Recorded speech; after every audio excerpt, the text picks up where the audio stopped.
So, hello everyone. First of all, happy Children's Day to all.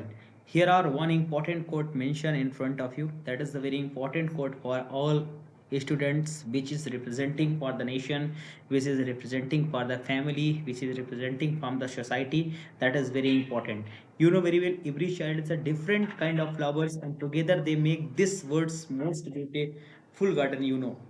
And the most thing is, may your childhood be fulfilled our endless laughter, love and precious very well memories. Happy Children's Day to all once again. And दोस्तों, मैं एक coat के साथ start करना चाहूँगा, एक Hindi coat के साथ स्टार्ट करना चाहूँगा आप सभी के लिए। मैं चिल्ड्रंस डे के इस ओकेज़न पर मैं आप सभी को वार्म विशेस करना चाहूँगा। और इसके अलावा दोस्तों, मैं आपको 4 लाइनें ज़रूर बोलना चाहूँगा हिंदी से। आप इन लाइनों की गहराई को डेफिनेटली समझने की कोशिश कीजिएगा। देश की प्रगति का तुम हो सहारा, देश की प्रगति का तुम हो सहारा, भविष्य समारोह तुम पढ़ लिख कर, की हंसी वो प्यारी सी बात, बाल दिवस पर हो सबकी मुस्कान साथ, बाल दिवस पर हो सबकी मुस्कान साथ। दोस्तों, स्टार्ट करते हैं बिना किसी देरी के। और आज के इस वीडियो के अंदर दोस्तों हम डिस्कस करेंगे सम वर्सेस एनी। और ये बोर्ड और कंपटीशन दोनों के लिए इंपॉर्टेंट क्वेश्चन है। कॉन्सेप्ट से इसका वीडियो नंबर 3 है शायद। इसके अलावा दोस्तों, ये बहुत ज़्यादा इंपॉर्टेंट कॉन्सेप्ट भी पेपर पॉइंट ऑफ व्यू से, और डेफिनेटली इस कॉन्सेप्ट को लेकर हमारे एग्जामिनेशन में 100% सवाल पूछे जाते हैं। अगर दोस्तों मैंने आपको ये कॉन्सेप्ट एक बार बता दिया तो डेफिनेटली ये कॉन्सेप्ट आपको कभी भूलने वाला नहीं है। और दोस्तों, ये जो कॉन्सेप्ट है ये रिलेटेड है करेक्ट यूसेज ऑफ एडजेक्टिव पर। ये एडजेक्टिव के करेक्ट यूसेज पर आधारित कॉन्सेप्ट है। और इस कॉन्सेप्ट को लेकर 101% आपके बोर्ड एग्जामिनेशन में भी और कॉम्पिटेटिव एग्जाम में भी मल्टीपल टाइप के क्वेश्चन पूछे जाते हैं। और मल्टीपल टाइप के क्वेश्चन भी मैंने रखे हैं आगे प्रैक्टिस के लिए, जैसा कि हम हर वीडियो में करते हुए आ रहे हैं। चलिए दोस्तों, बात कर लेते हैं सम और एनी की। सम और एनी बहुत ज़्यादा इंपॉर्टेंट कॉन्सेप्ट है। सबसे पहले आप इन दोनों की हिंदी जान लीजिए। दोस्तों, जब भी हम इस सम की बात करते हैं, if we are talking about the sum, तो सम का हिंदी मतलब क्या होता है? कुछ है। और जब भी हम एनी की बात करते हैं तो एनी का हिंदी मतलब होता है दोस्तों कोई। ठीक है। तो एक तो आप इसी बेसिस पर दोस्तों आप इसके राइट आंसर तक पहुंच सकते हैं, या अगर ये बेस नहीं तो फिर मैं आपको और कुछ अच्छे तरीके बता देता हूँ। दोस्तों, जब भी हम सम की बात करते हैं ना, तो सम का मतलब दोस्तों होता है, सम की जब भी हम बात करते हैं तो सम की हिंदी मीनिंग हमने आपको बताई। सम की बात जब भी हम करते हैं, if we are talking about the sum, तो सम का प्रयोग काउंटेबल नाउन के लिए भी किया जाता है, यानी जिन नाउन को हम काउंट कर सकते हैं, और सम का प्रयोग अनकाउंटेबल नाउन के लिए भी किया जाता है। और इसके अलावा अगर हम बात करें तो सम का प्रयोग सिंगुलर के लिए भी किया जाता है और प्लूरल के लिए भी किया जाता है। और सबसे इंपॉर्टेंट बात यह है कि सम का प्रयोग केवल व केवल पॉजिटिव सेंटेंस के लिए किया जाता है।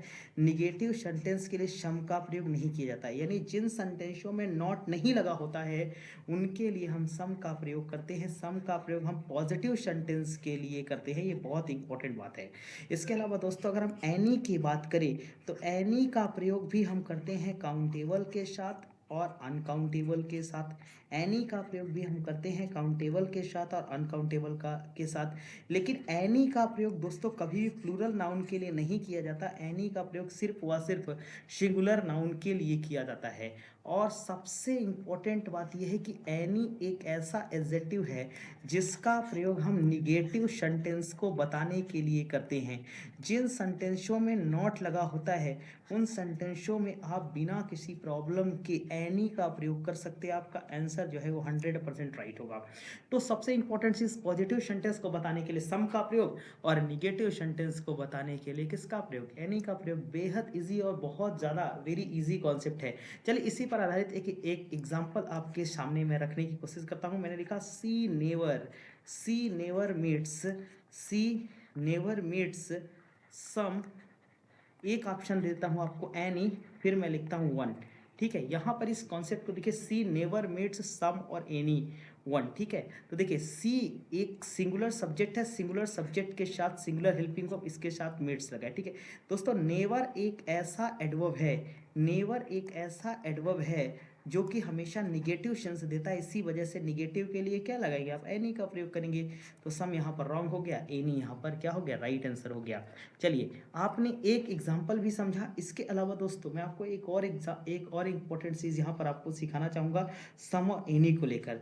दोस्तों, जब भी हम सम की बात करते हैं ना, तो सम का एक और यूज है, सम का प्रयोग दोस्तों किसी भी रिक्वेस्ट को ऑफर करने के लिए किया जाता है। किसी रिक्वेस्ट को ऑफर करने के लिए सम का प्रयोग किया जाता है। यानी जब हम किसी पोलाइट रिक्वेस्ट की बात करते हैं, पोलाइट रिक्वेस्ट की बात करते हैं, किसी से हम विनम्रता पूर्वक रिक्वेस्ट करते हैं तो हम सम का प्रयोग करते हैं। जब हमें इन्हें पहचाना हो तो अगर किसी सेंटेंस में प्लीज जैसे वर्ड दिख जाए, और इसके अलावा किसी सेंटेंस में प्लीज के अलावा अगर आप बात करें तो काइंडली जैसे वर्ड दिख जाएं, या फिर किसी सेंटेंस में विल जैसे वर्ड दिख जाएं, या फिर आप कह सकते हैं वुड जैसे वर्ड दिख जाएं, तो ये सभी के सभी पोलाइट रिक्वेस्ट को दिखाने वाले वर्ड हैं। ये सभी के सभी पोलाइट रिक्वेस्ट को दिखाने वाले वर्ड हैं। और इस सिचुएशन में हम अगर सम और एनी हमारे सामने है तो हमेशा सम के साथ जाना बेहतर समझेंगे। इसके अलावा दोस्तों एक पहचान आपको बता देता हूँ, एनी। एनी का प्रयोग दोस्तों आप तब करेंगे जब हमारे सवाल में कभी भी, जब हमारे सवाल में कभी भी दोस्तों आपको देखने को मिल जाए इफ, या फिर हमें देखने को मिल जाए क्या निगेटिव एडवर्ब नेवर, या फिर हमें देखने को मिल जाए दोस्तों हार्डली, हार्डली, या फिर हमें देखने को मिल जाए सेल्डम, या फिर हमें देखने को मिल जाए क्या सेल्डम। हार्डली के बाद आप लिख सकते हैं या तो हमें दिख जाए दोस्तों क्या सेल्डम, सेल्डम का मतलब होता है कभी कभार, ठीक है। या फिर हमें देखने को मिल जाए स्कार्सली, या फिर हमें देखने को मिल जाए स्कार्सली, या फिर हमें देखने को मिल जाए विथआउट, या फिर हमें देखने को क्या मिल जाए विथआउट, या फिर हमें देखने को क्या मिल जाए वेदर।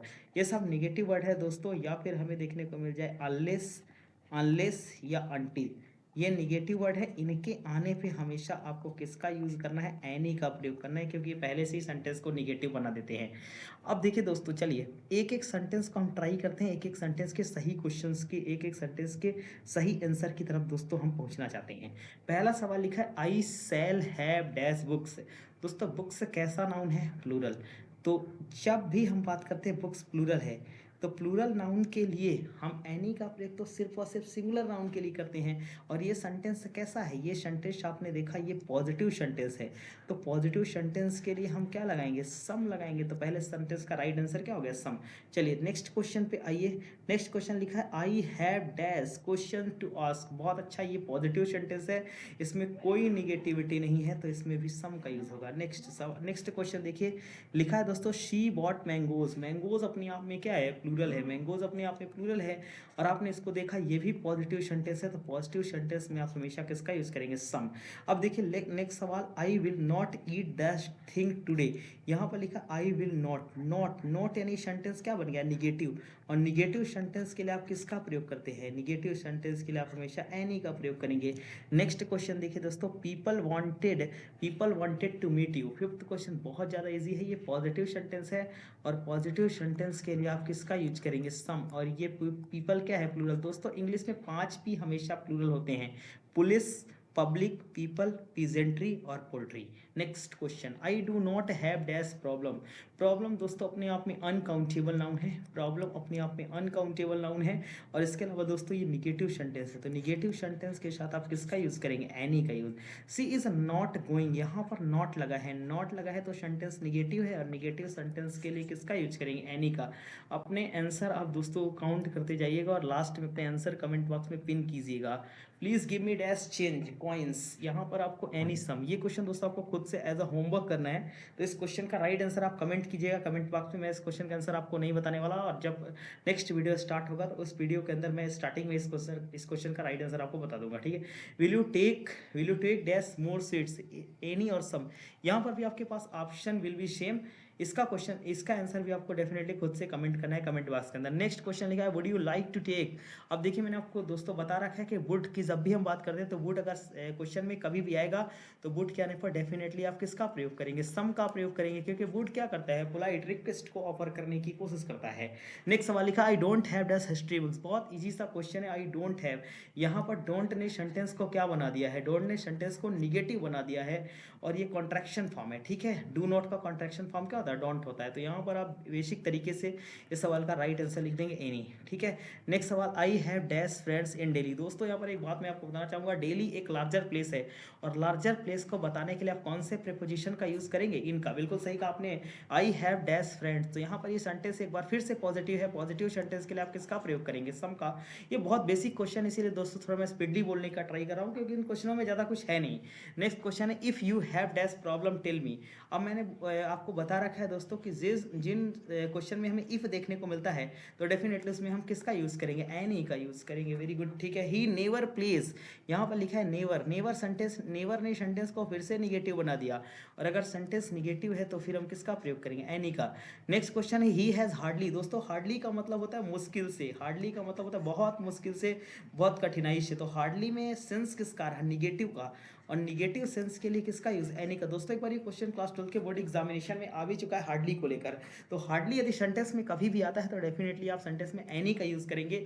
भले भी सेंटेंस आपको देखने में पॉजिटिव लग रहा, पर डेफिनेटली ये सेंटेंस निगेटिव है, क्योंकि हार्डली एक निगेटिव एडवर्ब है, और अगर सेंटेंस में निगेटिव एडवर्ब आ गया तो डेफिनेटली फिर हम एनी के साथ ही जाना चाहेंगे। स्पीक विथआउट, देखिए देखा दोस्तों आपको विथआउट, और मैंने आपको पहले ही बताया है कीवर्ड के रूप में कि विथआउट अगर सेंटेंस में आ जाए तो सेंटेंस किस मीनिंग को कन्वे करता है, निगेटिव मीनिंग को कन्वे करता है। और इस सिचुएशन में हम किसके साथ जाना चाहेंगे, इस सिचुएशन में हम एनी के साथ जाना चाहेंगे। चलिए दोस्तों, अभी मैंने आपको एक क्वेश्चन छोड़ दिया है, तो इस क्वेश्चन को डेफिनेटली आप कमेंट करके बताइए इस क्वेश्चन का what will be right answer. Right answer क्या होगा, और राइट आंसर कमेंट बॉक्स में पिन कीजिए, और इसके अलावा एक एग्जांपल आप खुद से कमेंट में लिखेंगे। होप करता हूं दोस्तों आपको ये वीडियोस कंटिन्यूसली अच्छे लग रहे होंगे, और आप इन वीडियो से काफ़ी कुछ सीख रहे होंगे। और दोस्तों कॉन्सेप्ट सीरीज का वीडियो नंबर 3 है। कॉन्सेप्ट सीरीज के अंदर एटलीस्ट मैं 10 वीडियोस तो आपके सामने लेकर आऊंगा ही, और इन 10 वीडियोस के अंदर मैं बहुत अच्छे, बहुत ज़बरदस्त, बहुत आउटस्टैंडिंग, बहुत रिसाउंडिंग, बहुत फ्रूटफुल कॉन्सेप्ट आपको बताने की कोशिश करूंगा। तो वीडियो को करिएगा लाइक, चैनल को करिएगा सब्सक्राइब। मिलते हैं आपसे नेक्स्ट वीडियो में, रखिएगा तब तक के लिए अपना ख्याल। जय हिंद।